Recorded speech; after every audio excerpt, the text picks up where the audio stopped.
Welcome to iPen Visions Podcast, interviews and conversations, where we bring authors, speakers, entrepreneurs, and those with a vision to our networking community and platform. Be our guest. Include your article, your ad, your promotions, and upcoming events in our quarterly magazine. We are proud to be a part of the Collective for podcast, a virtual tour showcasing you and your business. Our podcast, the magazine, a virtual tour, all on one platform where networking, creativity, and visions meet. All you have to do is contact us at ipendesign@gmail.com. And tonight, welcome to the show.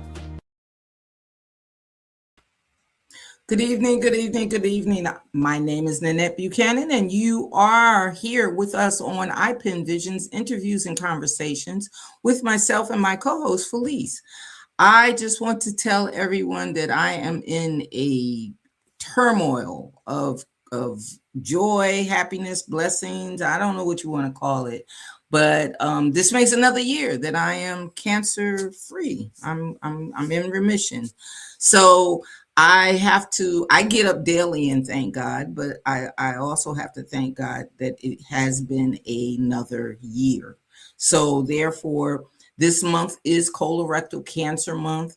For you guys that may not know, just like they have a breast cancer month, they have a month for all types of cancers throughout the year. And I can't even tell you how many cancers there are, how many ribbons there are, how many people, sway from this cancer to that cancer. And we don't know, everything because they don't tell us everything. So I'm just happy that I have a team of not only people that are taking care of me health-wise as far as the medical profession, but I also have a team of warriors that pray with me, pray for me, and pray about me. So I want to openly thank them. As like I said, I thank God every day that, things are going okay. So although I may not be I guess what you call politically correct in some of the things that I say and some of the things that I do. I just want you guys to know that I'm happy to be here to do it. So if I do it wrong, oh well. So to call on my co-host, who also comes on and helps me not do things wrong, I want to welcome her to the stage first, as we do every week. Hey, Felice. Well, How are you? Nanette, and I am celebrating you for the warrior that you are. I am thanking God for blessing you in such a mighty way. Yes, yes, yes. And This blessing is me too to be here with you on this journey. yeah, yeah. You're my warrior. You're in the forefront. You know how they have the I remember when they did the movie with the female warriors that were, Yes. not really described in our history books. We didn't even know that women were warriors. We thought they was at home cooking the beans and the rice and stuff. We didn't know they were out there, with the spears, and they were doing their thing too. But Well, I we should want have to, known. yeah, we should have known. We should have known. We should have known. But That's I want right. to thank you for being one of my warriors, because I don't know what I would do on some of those days where I go, woe is me. You are one that I can woe is me to and That's be right. okay, So That is true. I want to thank you for being in the trenches with me. I am Well, happy and blessed to be it. yes, yes. Thank you And so much. just really quickly, like in the Wakanda movies, the or Black Panther movies, my favorite part are the female warriors there. Baby, Yes, they yes. We didn't take no names. They especially didn't take what. we leave in Black History Month and nobody really knows that there were, female warriors. Yeah, What is that? absolutely. Yeah. How dare they I think know, right? that we weren't out there telling them what to do and when to do it. You Yeah, how to do it. Yes, that would not be in our nature. That just would not be. Yeah. So let's talk about, it's coming to an end, but I want our guests to know that we study or talk about Black history, and we celebrate Mhm. all of the people that come to the show, but especially those who are building Yeah. in the community and giving back to the community. We try to like lift them just a little higher than those that sit back and say, "Yeah, I'm pushing." No, if you out there pulling and pushing and struggling and everything else, Mhm. we want to give you your kudos too, because That's right. that's something that needs to be, adored and addressed. And Mhm. tonight is no different than any other. We have a special guest with us tonight where I'm just curious. I think she was kind of like on the down low with, Oh, with with like her background and everything. okay. I think she only gave us like a little snippet.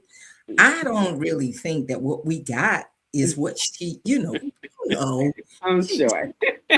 I'm sure that there's a little bit more Uh-huh.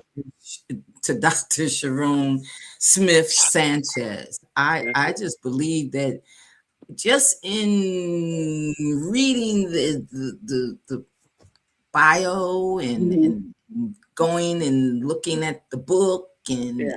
looking at everything, I kind of think she said, "You know what? I'm gonna sit back a minute Mhm. and take Well, this in." I kind of think that you're gonna get all that you want to know. Yeah, I'm gonna have to ask some questions because Yeah. I just don't believe that, I'm sure we'll get enough, but I Yeah. just want you to know that I know. Mhm. There's Now more you to know. it, right? Yeah, now you know. So Yeah. but we're gonna bring her to the stage as we Yeah. do each week. And we're tonight's guest is Dr. Sherone Smith-Sanchez, and Yay, we want yay, to yay, welcome her yay. to the stage. Welcome, welcome, welcome. How Welcome. are you? Oh, just happy to be here. Thank you, thank you, thank you. Well, thank you for accepting the invitation and Yeah. saying that you would be, Mhm.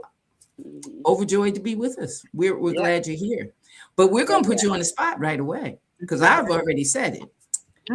We don't know you, and I know that what you told us is only a snippet. So could you Mhm. just tell us who Dr. Sanchez is? Could you just I tell us? am, it's interesting you were talking about trenches and soldiers because I am a soldier of the cross. Mm-hmm. Amen. I am originally from the island of Jamaica, Oh, yay. where I grew up for 20 years of my life before moving to the United States.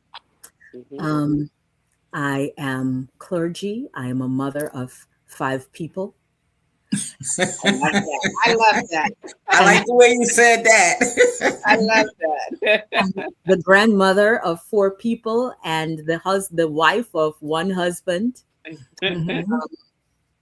I believe that I have spent my life and my career Mhm. agitating what is considered pro forma.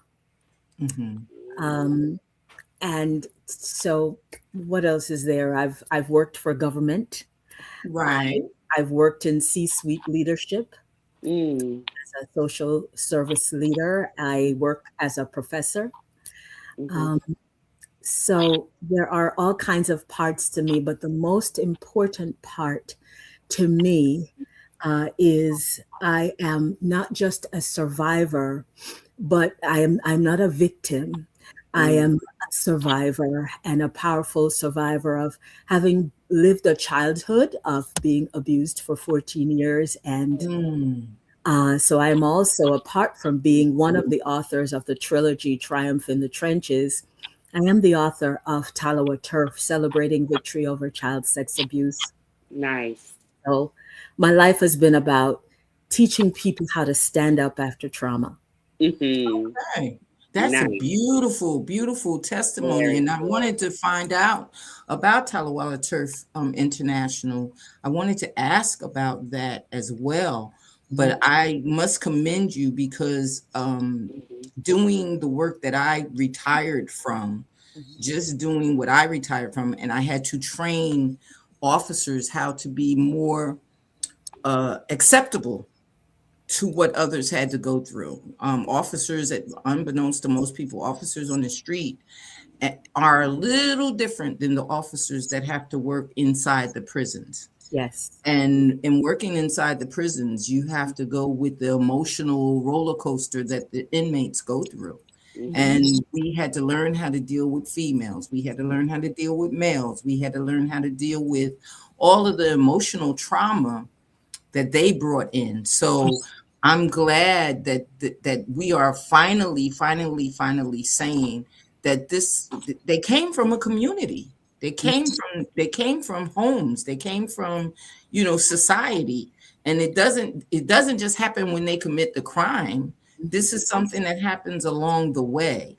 So a lot of times we forget that although they have committed a crime, there's a stem to that tree that grows crooked for some reason, for the lack of better terms to say it.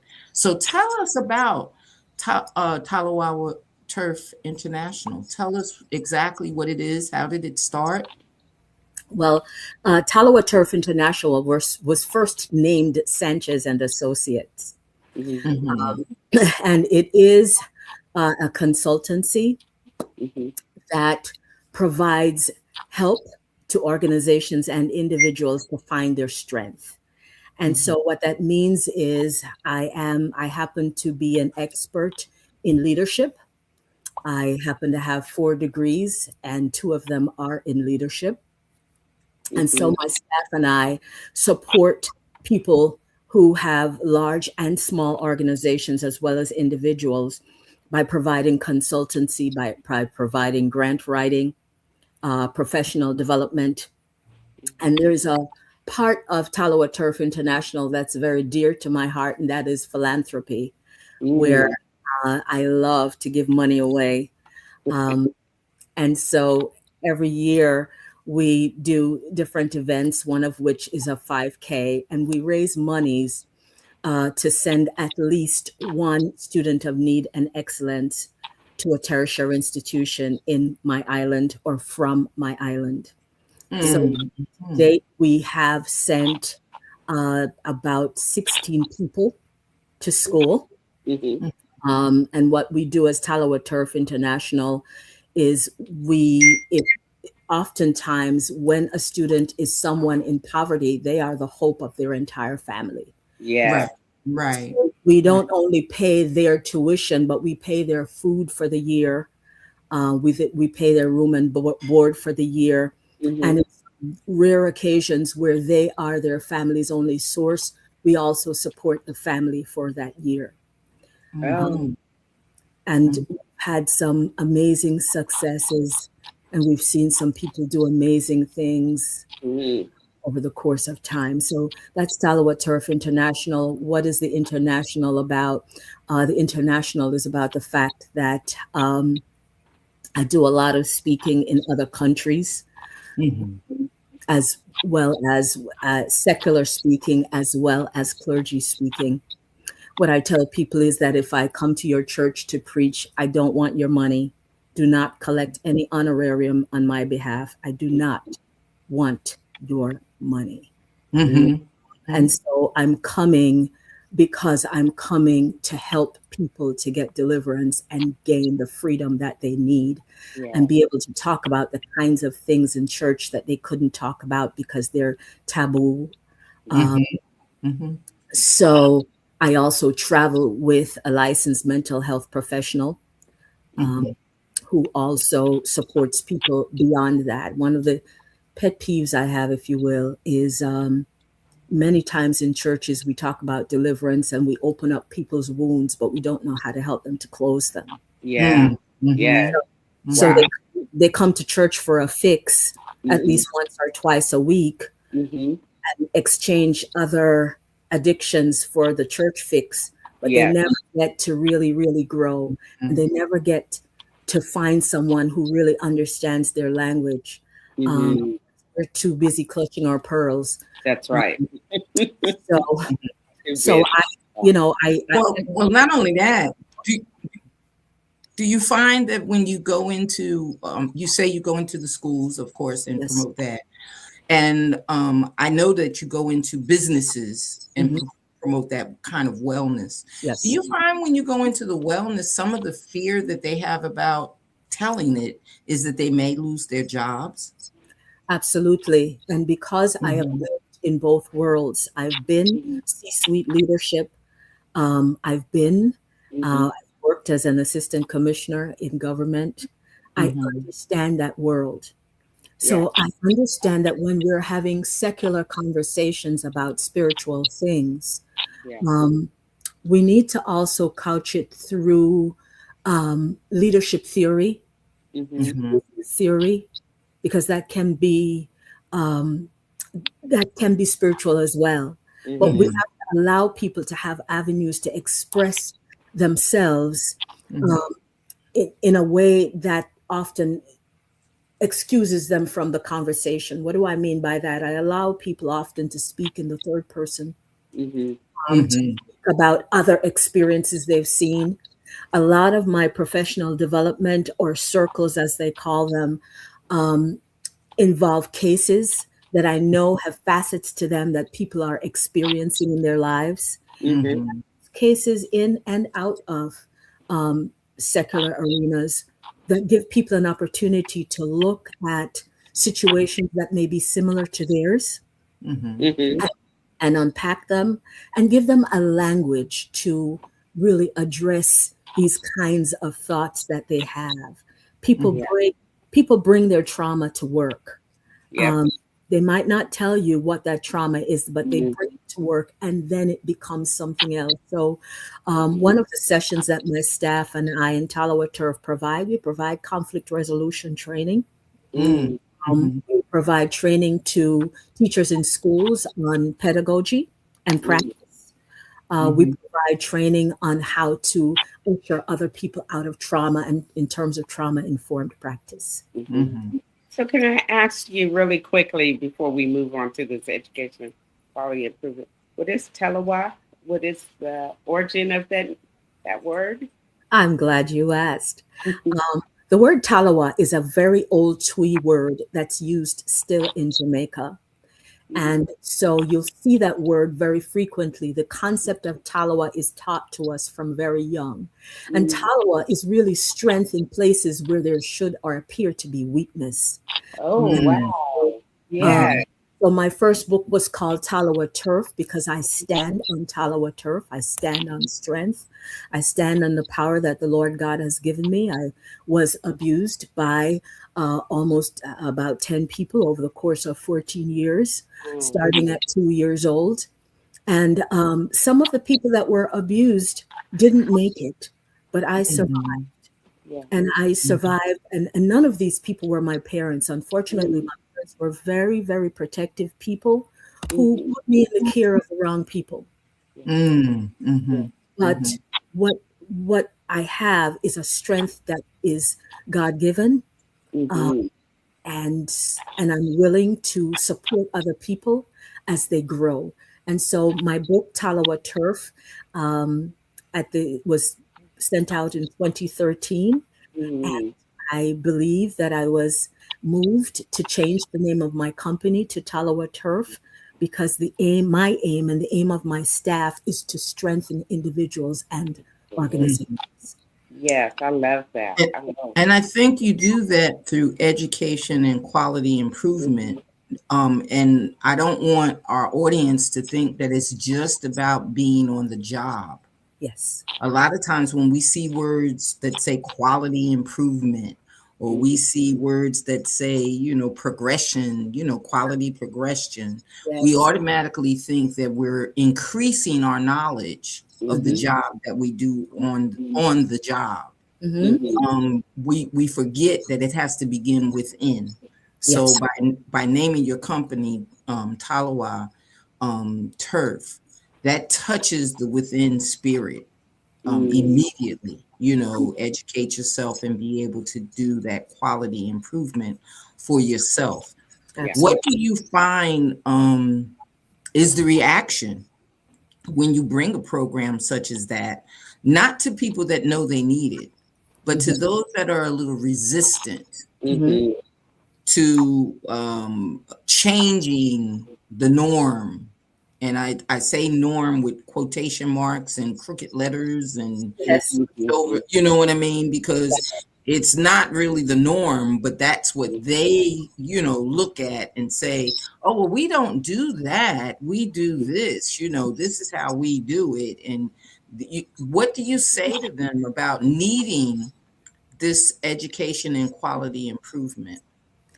I apply everything I do to a theoretical base. Mhm. So I connect a lot of the practical to the theory. I'm guided in many ways by um, one of the theorists that I love is a guy named Senge, who talks about the fact that an organization can't grow, people can't grow unless they become a learning organization. So Mm. an Mhm. organization can't grow unless the individuals in the organization are learning about Mhm. themselves, learning about the organization, and learning about their space in it. So Mhm. I use a theoretical base to give validity to our discussion about getting all Mhm. the way to the individual strength. Okay. Mhm. Um, you're right. Mhm. A chain is only as strong as its weakest link. That's right. Right, right, Yeah. right.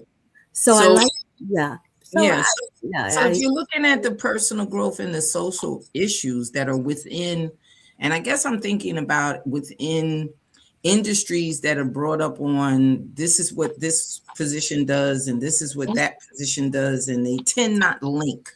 mhm, For some reason, they tend not, when you're not doing, um, when you're looking, let's put it this way, when you're looking to do community service, I mean, when you're looking to serve the community, you're looking to serve the people that are looking for certain things.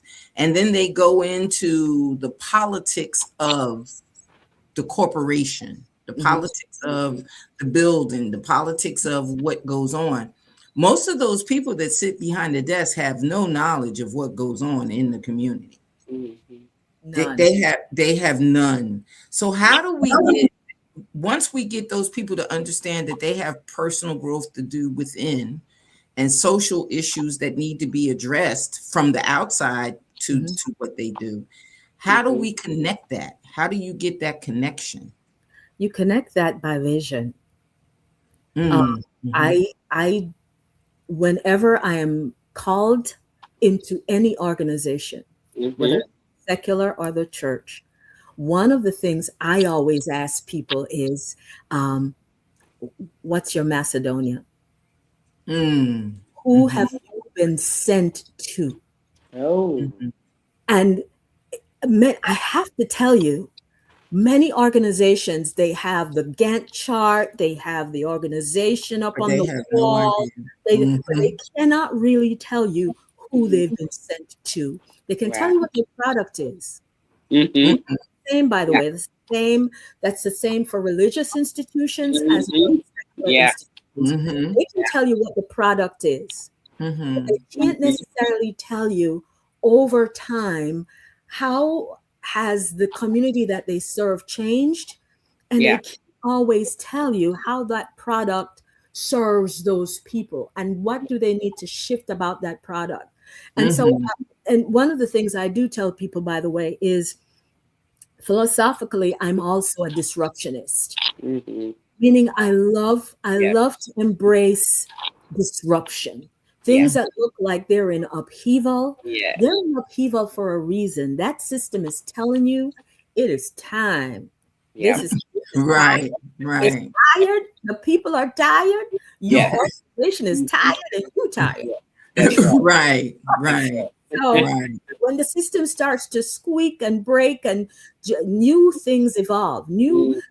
the system is telling you, I need something else. Yeah. So I am, mhm, as a disruptionist, I am a lover of examining all of the inputs in an organization, whether mhm, it be from the individual's personal systems, as in, do you have staff who have book learning, but they got their book learning 50 years ago? Yeah. Mm. The world has changed since then. That's right. Mhm. Right? So Mhm. what kind of education does your staff need? What kind of education do you need, big lady, big man in charge? Yeah. Mhm. How do you need to shift in terms of your personal growth, your Mhm. mental models? How are you going to shift your system based on what the community you serve needs? Yeah. Mhm. Yeah. Mhm. And Yeah. by the way, I've actually had conversations because I do sometimes give my services pro bono, particularly to organizations that are social service organizations. And, Mhm. and I've left them with homework. Hey, when you decide who your Macedonia is, give Mhm. me a call. I'll come back. Yeah. Yes. There Yeah. are, Yes. it's been years and they haven't called me. Oh. Why? Oh, that's Oh. insane. Why? Oh. Because it is right now um, lucrative for me just to focus on the product. Yeah. Right. That's Right. right. That's right. Right. And Yeah. I don't realize that a disruption is going to come and put me out of business tomorrow. Yeah. COVID was the biggest disruption there was to every Right. business, every organization That's across the right. world. Yeah. That's so And right. And unfortunately, they didn't learn from that either. They Mm. did not learn. They did oh, not learn from that at many all. of them have gone right back to Yeah. where they Mhm. were. I can't Mhm. tell you how many organizations there were who during COVID, they served people differently and began to have an uptick in the services and in the people they served Yeah. Mhm. because they embraced what was familiar. They That's went right. back Mhm. to who they were, and now they're serving two or three people again. Yeah. Right. Right. Right. Exactly. D- And things are, we talk about this all the time, being transactional. And you mentioned the focus is on the product, but not who the product is serving in the purpose of the product. Mhm. So, And the transformative aspect of it yeah. is that Mhm. we're Or serving take right. Yeah, Hmm. or taking in new ideas because as we Hmm. evolve, as things change, we want to hold on to the old things and the old, the old ways. Yes. Right. And there are certain regulations that do make us have to stay within the guidance of the old ways. Mhm. There's certain things that say you can't do this, this, and this. You can't handle it this Yes. way. You can't talk to a subordinate and have a personal conversation with them and ask them what is wrong with them today. You Yes. Hmm. can't you can't go into that personal space and notice that they're having a problem coming to work, which Right. could have been family, it could have been the traffic, it could have been anything, but it's causing a disruption in their start. They Mhm. can't get started. They're frustrated for the time that they come in, and you can't ask them, or you're not supposed to ask them Right. on a personal level, Hmm. are they okay? Right. Because if you ask too deep, or you say something too deep, or even if you overhear a conversation and you say you shouldn't be having that conversation here, Hmm. let's Mhm. have that conversation in my office, or let me give you my office so that you and the person can have that conversation. Mhm. You're Hmm. not supposed to step from the professional to the personal. I Hmm. called it schizophrenia. Mhm. I called it just the political schizophrenia that they put you in. Because Hmm. if you're upset, we had women that were upset simply because they were lactating. They had just had Hmm. children, they're back at work, and now they find themselves lactating, and no one would give them a relief on their posts to Hmm. go and take care of that Mhm. because they figured that that was not as personal as if she had said she was having her menstrual Mm. Hmm. or something else. Yeah. They acknowledged that, but Hmm. they did not acknowledge the lactating. They did not acknowledge Mm. unless you had diabetes and were taking medication for Mhm. a diabetic, you Mhm. couldn't go take your medication. You Mhm. couldn't Hmm. do certain things because that was stepping into the personal realm as opposed to being the supervisor. And in some cases, that's what's needed to keep that person from going off on the deep end or keeping Hmm. that person kind of stable, or simply making a phone call to make sure that your kids got home okay from school. during a certain hour. I want to make sure that my children made it home today. Just bending the rules just a little to be human. And a lot of times they would not do that in the political field. I can only talk about the political because that's where I worked. In private industries, I'm quite sure they make allowances here and there or whatever. But when you're working in that political realm, it's hard to explain to a supervisor, I need a few minutes, or I need extra time, or I need this, because if you get that wrong supervisor, that wrong supervisor will lay those rules, chapter 1, section 25, A, B, and C. And then the person is stunned because they don't realize that doesn't hold water. That, that really doesn't hold water. That's the person's reflection of what's going on. That really has nothing to do with what the policy or the procedure is. There's always a tagline at the bottom, at the discretion of the supervisor. And, it depends on who your supervisor is. Yeah. I want to remind you both that I come from civil service. I spent a chunk of my career proudly and happily as a civil servant in the city of New York. I would do it again and again. And for me, with commissioner attached to my name, I felt that what was most important was my staff to always know that I was a human being and they were human beings. So I've carried that with me, whether I was in government, civil service, or secular service. I've always thought that at the crux of everything we do and build has to be relationships first. Yes.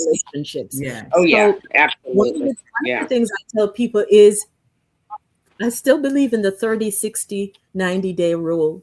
When you take on leadership somewhere, you don't change nothing. You are not the big boss in charge. You've come in, you observe for the first 30 days. Exactly. And 30 days, you're just walking and touring. And, I've led systems with as large as about 8,000 teachers in it. You go, I've led small systems with as small as 1,000 staff in it. But one of the things I've learned to do is in the first 30 days, I listen. And in the next 60 days after that, 30 days after that, now I'm going around and I'm visiting you in your space and I'm making a relationship with you. But in day 90, I'm not making any changes that you haven't been a part of. Right. I believe that it's people who are running organizations. We're not making widgets. We're changing lives. So particularly in social services, I like people to understand that it's about the person first. And from the perspective of the lactating staff, that's law now. And exactly. While I worked in social services, I had my last baby while working in social services. Right. And yes, I notified everyone that during this time to this time I was pumping.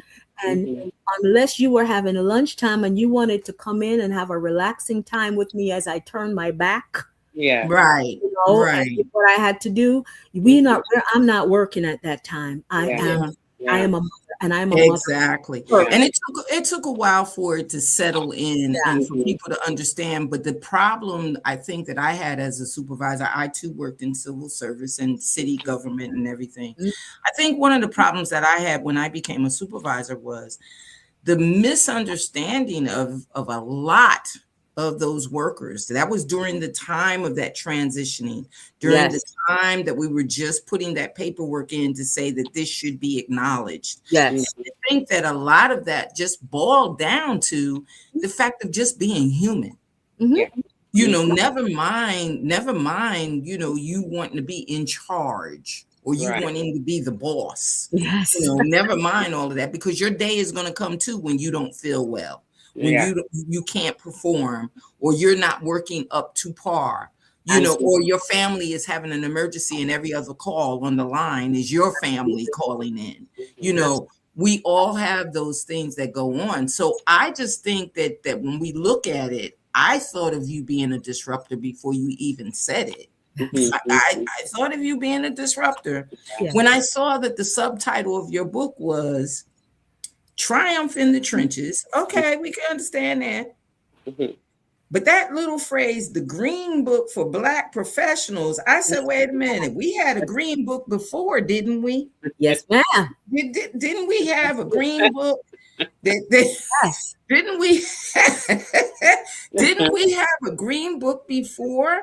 And if this is the green book for Black professionals, why is it not mandatory? Yeah. Mhm, Because the thing is that even though it's an anthology, Mhm. even though it's a compilation of different people and different voices and different things, we need to hear those voices. Yeah. And if we're going to be professional, we need to hear it from other people. We don't need it to just be our voice. Absolutely. So tell us, how did this come together to be what it is?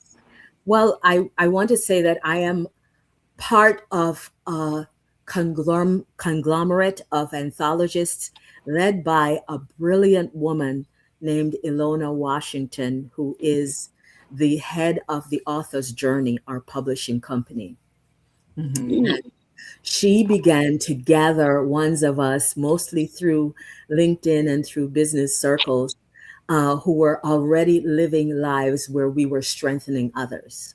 Mhm, And she put us together. There are about 22 authors in all, and there are 3 books in the trilogy, where each author tells not only our stories, but we talk to people about how to navigate difficult workspaces and how to come out of it whole.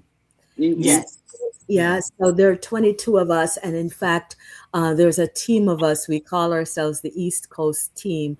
There Mhm, are people from all over the United States and indeed the world who have mhm. participated in this project. Yeah. And How beautiful. what Beautiful. was most powerful that people need to understand is that we didn't just need the Green Book in the United States.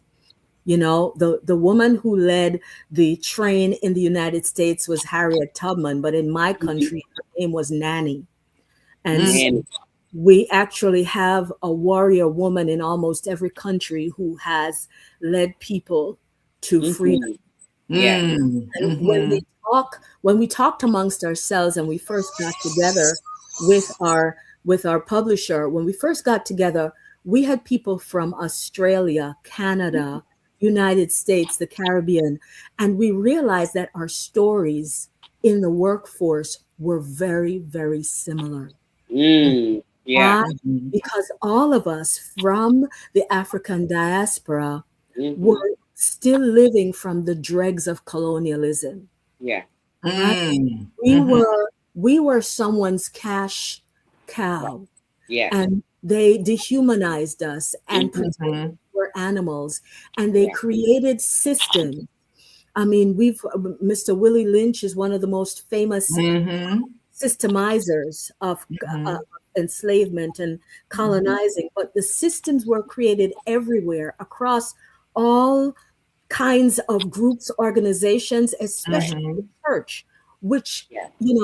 was created in a kind of colonizing control Mhm. system Mhm. that we pretended was the real church, but really wasn't. No. And we still Mhm. have some systems that we've created today in secular and in religious organizations that come straight out of the playbook of colonialism and enslavement.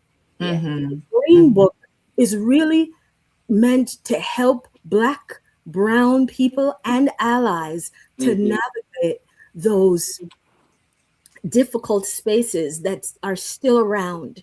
And Yeah. this is when we first started writing, a lot of these rocks that were being thrown at us in the global majority were being thrown and they were hiding their hands. But Yeah. notice that the rocks are now being thrown openly. And Mhm. Mhm. Mhm. so it is time for us Mhm. to talk to people again about how to avoid these difficult spaces that can blow up your career overnight.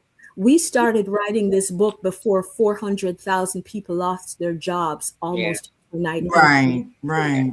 And one of the things, our first book talked to people about sort of how do you recognize these trenches? Because many people were in trenches and didn't know they were in it. That's Right. Yeah. And then the second one began to talk to people about how to combat these trenches that you saw. You recognize them, but now what are you doing about them? And now the third one is really talking to people about strategy and what kind of strategies do you look for now that you're aware of where those difficult spaces are that you shouldn't eat at and you shouldn't work at. What do you do if you find yourself in a place that's dangerous for you? Now that you recognize the danger, what do you do? So my chapter, by the way, is called False Promises. And my chapter talks to people about the fact that many of us, especially the very well-educated of us, that 92%, we enter the workforce thinking that, we are going to be celebrated. We often go into leadership positions and we just decided that we're going to make this money before we learn that we're making $50,000 less than our counterparts, right? And we're excited. And then we enter these spaces and realize that we're put in these leadership positions really as a performative measure. And we were given all these false promises. And so now we are in, I have an example of one of the spaces that I was hired at, and I was, hired and given, a chief in my name. And, everyone was excited. Oh, look at the Black woman with the chief title next to her name. But the rest of the staff didn't realize that behind closed doors, I had very little power. It was a performative promotion, and I was given all these false promises. And now when I was about to implement what I thought was my power, I learned quickly that I was only expected to shut up and look powerful, but not be powerful. But if you know anything about Harriet Tubman and you know anything about my countrywoman Nanny, then you know that we don't sit powerful. We don't sit and look powerful. We are powerful. We are. Yes. So how do we get the respectability of politics? I mean, there's a political arena in everything that we do. It's in the workplace. It's in the politics. It's even in our homes. Yes. There's a certain political realm that we have to follow. So how do we convert or try to convert the mentality, because we're not going to change what they've already formulated, but how do we change the mentality of those that are there to understand when to recognize what's going on negatively? Because if we can't go, I guess what I want to say is if I can't go to a church and explain to someone that I'm having problems in my marriage, or I can't go to a church and say that I'm having problems because I feel like I'm addicted to medication, or if I can't go to a church and say that I've fallen short of being who I think I am under the auspices of my religion, how do we change the political overview of the church to accept us in without being that voice that sounds like you're against the religion? So on Saturday, I gave a TEDx talk, and I'm going to use a line that I used in that TEDx just because I memorized it so long. But the line is that if you have one of the things that I use acronyms a lot to help people to remember how to navigate difficult spaces. And so one acronym I use is FIGHT. And in the fighting, I talk to people about healing through self-care. One of the lies that's been told, particularly, and I say religious spaces because it's not just in the Church of Jesus Christ. Understand that there is pure religion, pure and undefiled religion, and then there is this thing that evolved with colonialism and enslavement, where people became mentally enslaved. And so, one of the things I tell people is, I just gave a talk recently on theophobia, that theophobia is sort of an irrational fear. And that irrational fear is used to teach people that you must be afraid. You must be afraid of the pastor. You must be afraid of the deacon. You must be afraid. But last time I saw it, I saw in the word, it said, I came to give life and give it more abundantly. I saw in the word that it said almost 365 times, fear not.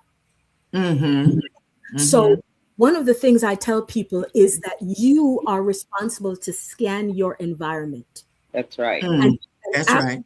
You have scanned your environment. You're looking at self-care. I don't care what they tell you. Oh, the Lord says you must stick around. Forsake not the meeting of the saints together.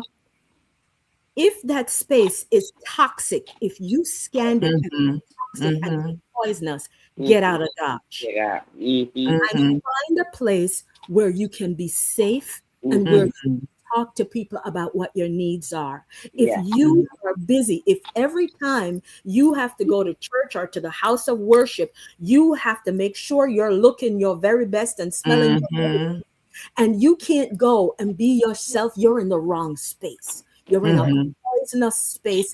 Get out. That's right. It's interesting that we're talking about this because a part of my function in the body has been, as I said, to be an agitator. I have functioned and have had, I am clergy. I do have a title.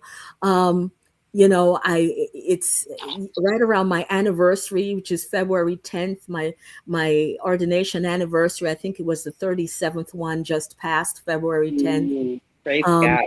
And right around there, you'll see me change my name to Reverend Doctor on LinkedIn. And then it gets back to Sherone, Dr. Sherone Smith-Sanchez. And when I work with people, I'm just plain old Sherone. Why? I am a sinner saved by grace. My job as is not to laud it over you, be the big right. I am the head cook. I am the head church sweeper. I am the head holder for people who are crying. I have to be the most fragile in the group, and I have to tell you when I am growing in an area. And if I cannot do that, you are in the wrong place. Right. Madame. So, well, and I think the biggest thing that and the words that we all use was the religion. And there is so much religion that comes with rules because you have to give meaning or proof to the word. So are you religious? And if you are, that is following a set, in just like biblical times when the Pharisees and the Sadducees, they were all about the law. Religion is law. And it has no spirit to it. Our Lord is spirit filled. He left us with the Holy Spirit, the Holy Ghost. So the religion is again a set of rules that are man-made, that are always man-made, trying to prove to one another that you're something. And God looks at the heart. Absolutely. Straight to the heart. He never says, the rules will save you. He never says that. Never. I every day. It's always about your heart.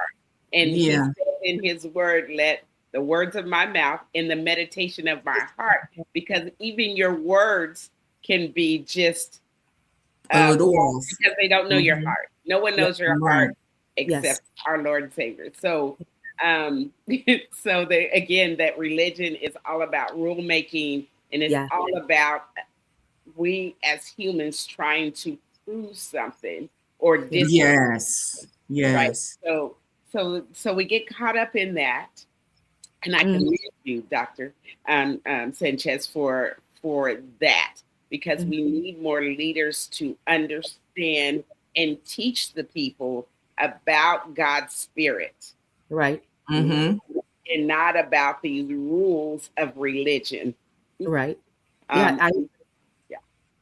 Well, not only that, the thing about it is, just in this statement here in the question, you having, the faith-based organizations, everyone's faith is not contingent upon the rules that man has made. Mm-hmm. I could remember going through what I've gone through the last 6, 7 years, Uh-huh. just saying I am not an avid, I don't say traditional prayers. Yes. I do traditional talks. Mm-hmm. I talk with God. I Right. don't I don't I don't pray the way that the standard, oh Yes. Lord, help me, blah blah blah blah blah. I find a struggle when someone says to me, pray, because my prayers are more like conversations. Mhm. I ask questions and sit in silence for a moment to see if the spirit is going to answer me. That's right. I ask questions, and then I say different things and say, is this what I should be doing?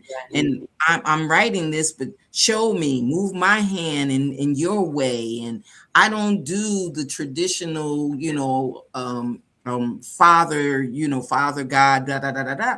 I just have never been one to pray that way. And I think that it is because there was such an absence in meaning for me when I first started out in religion. Mm-hmm. I started out in the Catholic faith, and it became a empty religion for me once they told me I could not leave the husband who was not being a husband. Mm. Once they said, no, you cannot separate, you have to be with this man. There's no way in the world God wants me to be with this man for the rest of my life. Let me pray and find out what God wants me to do That and part. what God would bless me in doing. And I had to change. It wasn't so much our Father who art in heaven. It wasn't so much just regular prayers. It Yes. was prayers that were from my heart and my mind. So what about the accountability? Because like I said, I did go to, the priest and talk about it. I did go to the minister and talk about it. I Mm-hmm. did go to people that were supposed to be accountable in what was going on in my life. And all they kept giving me was, this is like Felice said, this is the rule. This is what the rules are. But I automatically knew, as many know, that this can't be what God has for me. There's no way in the world I'm supposed to Mm-hmm. be stuck Mm-hmm. in this turmoil that I'm in. So my question becomes, what about the accountability for these people who know they know they're not doing the right thing, you know? Hold on now. Well, let me back up a minute and say, I am Holy Ghost filled, water baptized, Jesus on my mind. Right, I believe right, in gifts of the Spirit, right, certainly. But I also believe in everyone's right to practice a religion or not. Mhm. right, right, And, right. and there's a level of openness in mind that some of us have difficulty coming to that. And so when we talk about accountability, what we're talking about are people who have grown up in a box. Remember, we talked about Right. colonized control. They Mhm. grew up in a box that they were told was their faith, Mhm. Exactly. not understanding that there are many practices that were evolved from the slave Bible from 1807, Mm-hmm. not realizing that that denomination was formed um, around that foundation that was not Mm-hmm. God. Yeah. God's foundation is about freedom. Mhm. Mm-hmm. Foundation is about peace. His foundation is about will of people. Mm-hmm. So what I try to do is when there's a lack of accountability around me, I try to encourage people to inquire of the Lord, to Mhm. Mm-hmm. ask him, and I try to respect what their view is. And there are people who say, well, I don't do that. And I say, well, all right, well, how can we be accountable to what's happening? To what's happening. That's right. Put yourself in the shoes of that person. Can you see, empathize? Can you see? Because not everything can be addressed through religion, because some of us don't have one. Don't have it. That's right. That's right. It's going to shock some people, but for God, that's perfectly all right. That there are some, we are going to see some people right in front. Well, and when it comes to that, you know, especially who don't have a denomination, and that's perfectly fine. I do not have a denomination. I want to right. Yeah, me either. And I know God is not gonna, when we stand in front of Him saying, "Were you Baptist? Were you Catholic? Exactly. Whatever." That's not the question that's going to be asked. That is not the question that will be asked. So and not only that, like I said, you know, just getting answers and having the spiritual moving through you.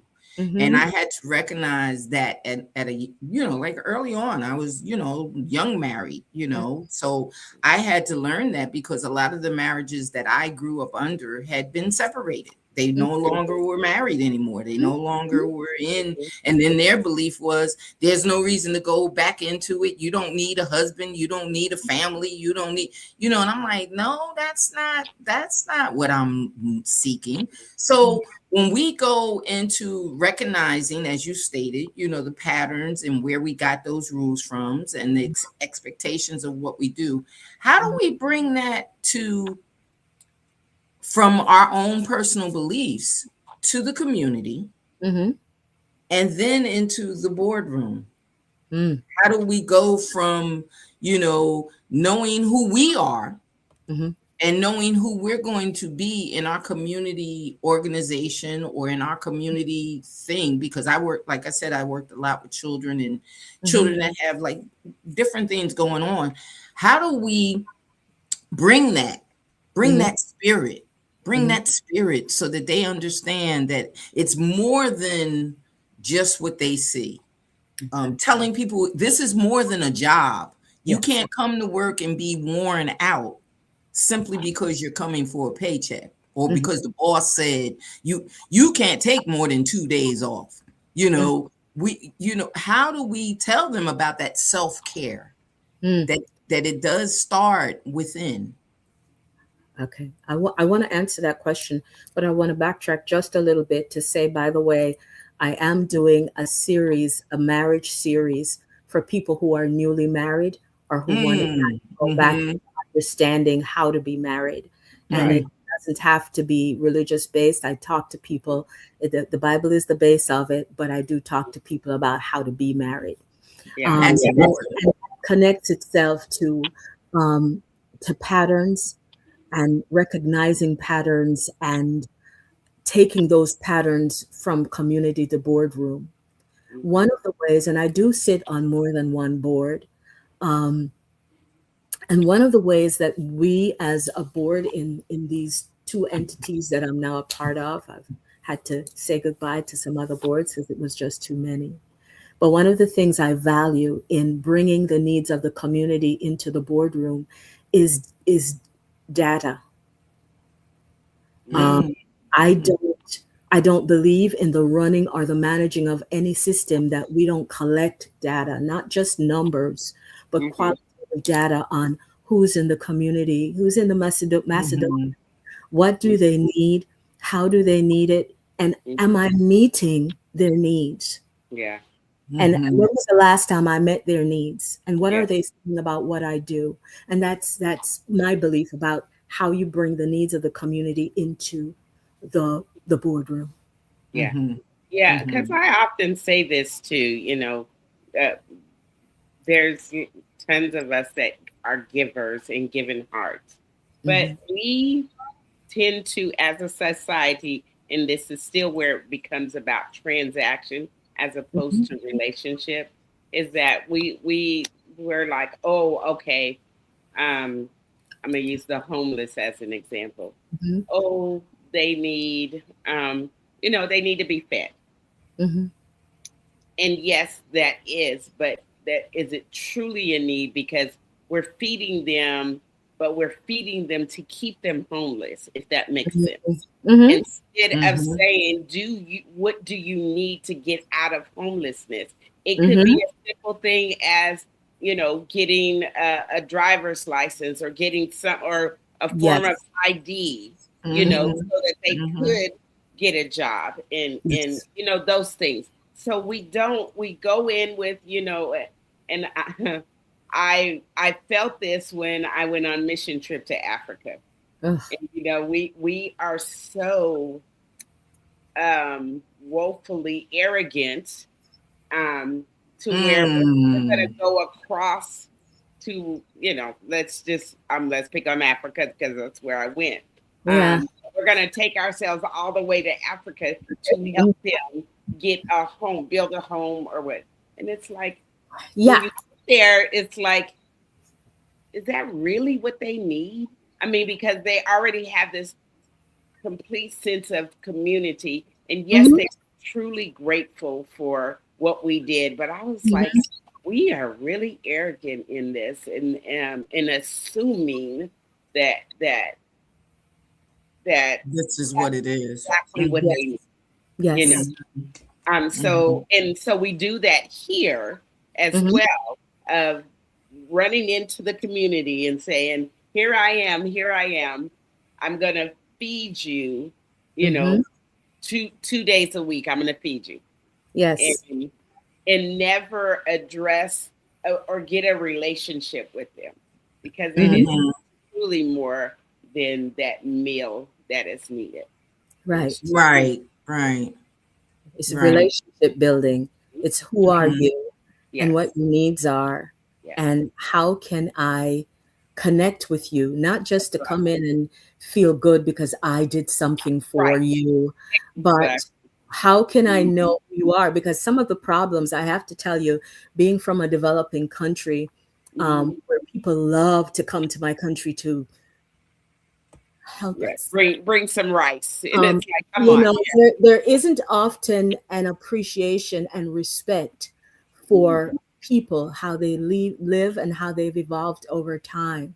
Sure. And Mhm. sometimes all of that help is it's not helpful. One of the Mhm. things I do say a lot to people in training, particularly social service personnel and churches, is that help is not helpful unless it's helpful to the person being helped. Right. That's exactly. Right. And so Right. oftentimes Right. the community resents our Mhm. help. You know, you're Mhm. just this group that sits here Yeah. that's pulling down public dollars to be here, but you're really not helping. Mhm. You haven't asked me not Mm. one time what I need. What you really need. You I haven't. understand that totally. Yeah. Church that I went to in New Jersey when I lived in Jersey, um, went to Ghana, Mm-hmm, and Mhm. we had members in the church that were from Ghana, mm-hmm, and I don't remember what the circumstance was that made it to where it was, but these people had to walk miles to mm-hmm, get to Mm. the water tower.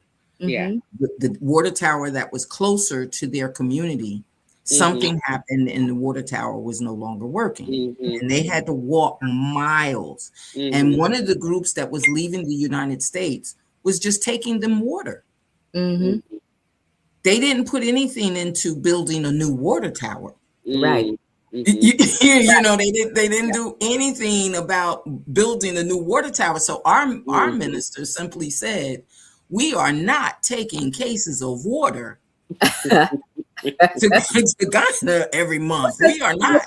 We Because are if you're not a going to drought. spend our money to Yeah. do that. What we're going to do is I'm going to go and I'm going to get with some of the companies that are willing to donate and do different things financially to Mm-hmm, find out how much is it going to cost to fix the Yeah. water tower that they had Mhm. or rebuild a water tower." Yeah. right. And we were all like, "Are you kidding me? How long?" No one knew the statistics of how long they had been taking water, how Mhm. many cases of water was being delivered per month, but it was just a thing that they said, "No, we're." Because they didn't have any river, that they could get water. There's no rain falling. Right. No one had done, they just were, every month they were asking for this donation from the church for water for this particular community. He even went as far as saying, who here is from or near that community? Who here knows exactly what's going on? He said, because I can't see it every month, us making this donation of water. And we're not handling the problem, you know. So I understand totally when we say it's going to meet the community, but then my concern becomes, what do we do to prepare the youth? Because our young adults now really, really, really are, you know, like their community service is social media, you know, TikTok. Yeah. So what do we do to make them aware that if they don't alter some of the things that they're doing, we're going to fall backwards? One of my one of the things I love to do the most is youth work, because youth are not as woefully ignorant as many of us would think they are. Yeah. They see the problems, they see the issues, but they see them differently. And oftentimes they have solutions that we wouldn't think about. Oh, wow. In my own house, every Sunday in my house, we do something that's done traditionally in most Jamaican houses. We have Sunday dinner, but we have Sunday dinner and devotion. We have a conversation. And our conversation this weekend was about deconstruction. And where I said to them, you realize I've given you permission to deconstruct your faith. Take a look. Wow, that's incredible. Take a look and see if the things you learn from us are true for you still. That's right. And sit in your silence and ask your God these questions that you have. And ask, what can I do to be of service to the world? That's right. Right? So we talk about, from a deconstruction perspective, what do youth really need? And what does this place that calls itself the church really needs? And what does our community need?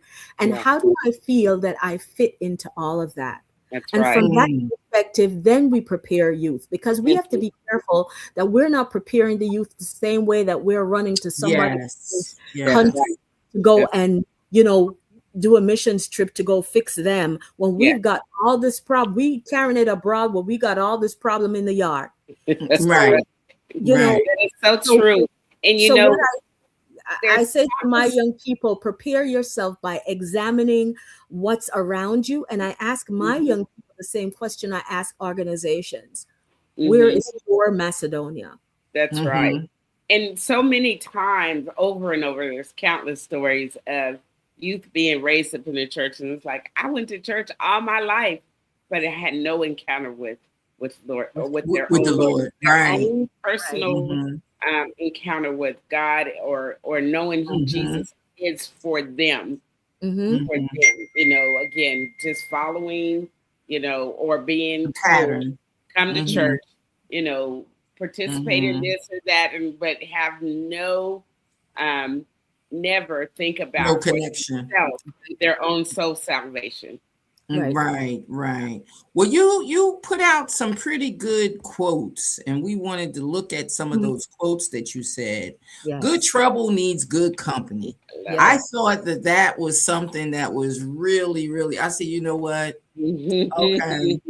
I immediately, of course, because we were coming on tonight, I thought about Felice, because she's good company when I'm in good trouble. She definitely has the voice of saying you don't want to do that. So that saying really hit home for me, because I was like, yeah, I'm good trouble. I've had people say that to me quite often. That my understanding of that, you know, was the fact that you have to have that balance. Yes. You know, a lot of times making a fuss is enough to cause a stir, Yes. and in that stir becomes the solution. Right. Mm-hmm. And that's how I thought about this quote, that Yes. it just it hit me like, okay. And now that you said you were a disruptor, Yes. I see how this fits. Yes. Now, I think you all will be interviewing one of the closest members of my Good Trouble company tomorrow. Oh, Oh, very okay. good. Okay. Yay. All right. All right. Reverend Barnes um, Oh, okay. is part of my fearless community, and I believe that traumatic and fearful and oppressive environments, they thrive on fear and isolation. So if you're Mhm. going to be a disruptor, if you're going to be one of those people who's a truth teller in any organization, you need to be connected to the other people who are also telling the truth, so that you Exactly. don't isolate yourself and then it becomes a mental wellness issue for you. Yeah. I thought that this next quote was a chance for Felice and I to learn a little bit of the Jamaica proverb, because I have no idea, and I dared not look it up. I Yes. said I am not going to look it up. I'm going to let her tell us exactly how to say it, Mhm. and then exactly what it Very means. good, Nana. Very good. I will. I will. So tree we bend in a breeze, no brook in a storm. Mhm. And it means that a tree that is flexible in strong winds will most likely survive the storm. Mm. And I thought that's what it meant. Oh, I did Yes. good. I Yes. did good. I Okay. like to talk to people about the role of self-care. Every warrior needs to put their sword down for a minute, Mm-hmm. Mhm. care for self. You Mhm. talked about your prayer life. Mhm. Um, Many people who knew me years ago know that I lost 140 pounds. Mm. And a chunk of how I've kept it off is I walk every day, at least Yeah. 3 miles a day. Mhm. But Mhm. that's also my prayer time. I've also Mhm. taken a page from the books of my Muslim brothers and sisters, and I actually set a time on my phone. That's my prayer time every day. And Mhm. I have more than one of those. And I just sort of get up and go walk and Yeah. go breathe and go sort of practice self-care. Mhm. And as I said to the audience on Saturday, I'm not talking about the commodified bubble bath or the Mhm. facial mask. That's Mhm. right. What Mhm. I'm talking about is real self-care that causes you to examine every once in a while, collect data on your own Mhm. life, and Mhm. take stock of yourself, your friends, your community, who's Mhm. around you, Mhm. Mhm. and make some decisions about what makes you happy and what's going to Mhm. keep you happy. And um, Mhm. talk to the Father as you walk and talk in the cool of the day. And I do that a lot. I'm alone with my Maker a lot. Yeah. And that allows me to be a tree bending in the breeze. That allows me, when the struggles and the hard times come, to be flexible and to provide self care so that I can survive every storm. I believe that that gift that was given to me by God is the reason I survived so many storms in my life. I believe Mhm.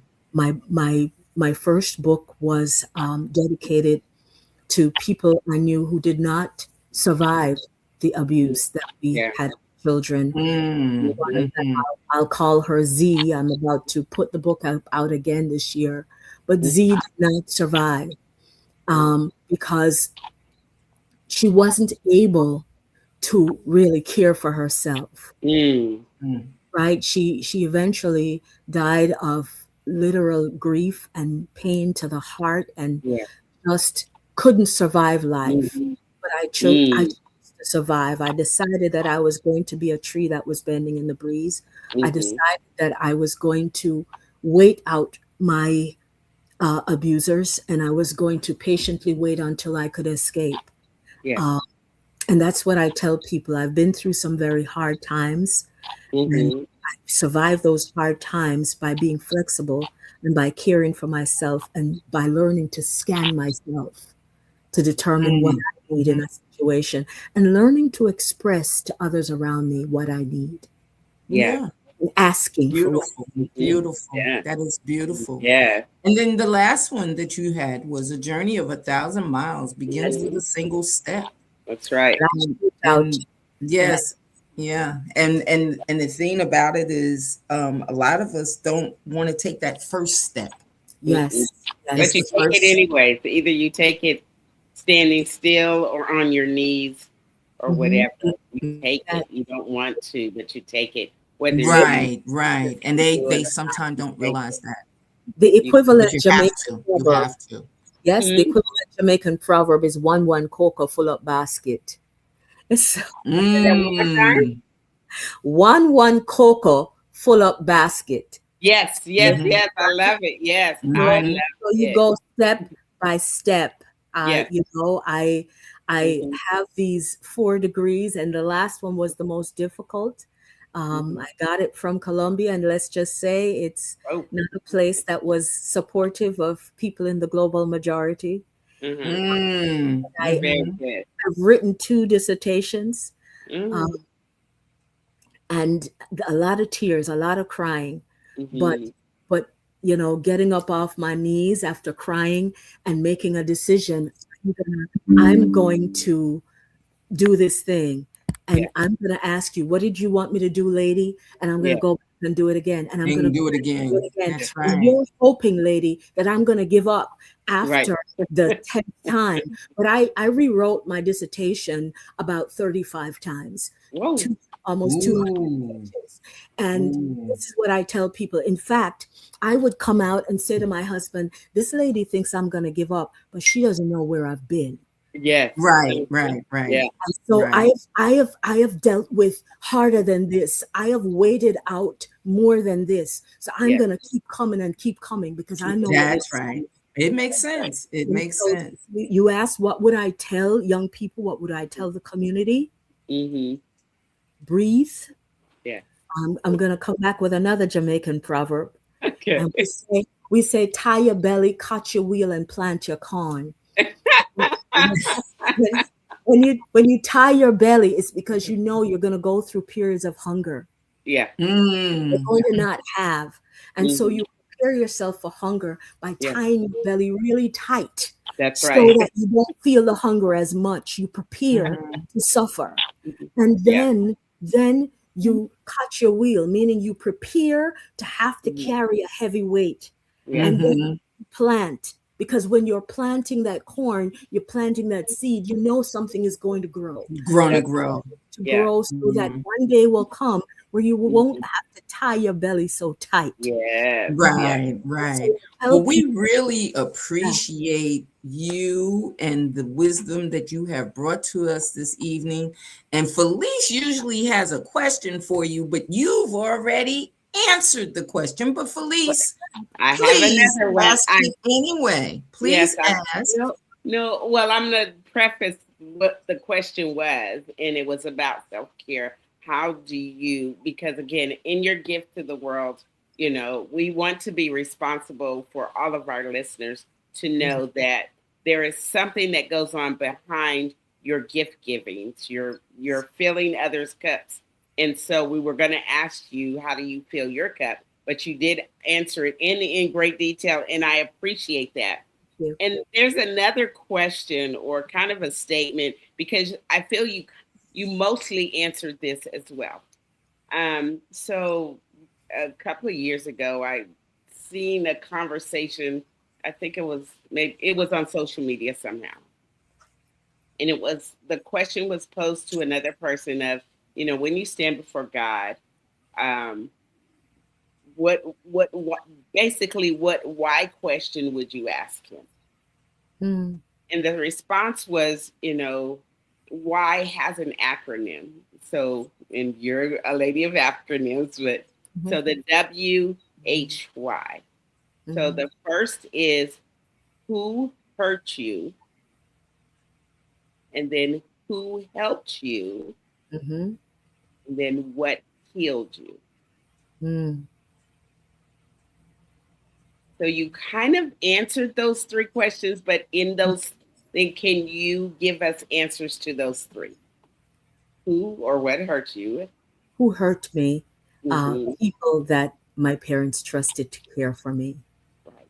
And then Uh, who helped you? who helped me? I am a Mm-hmm. firm believer in mentors.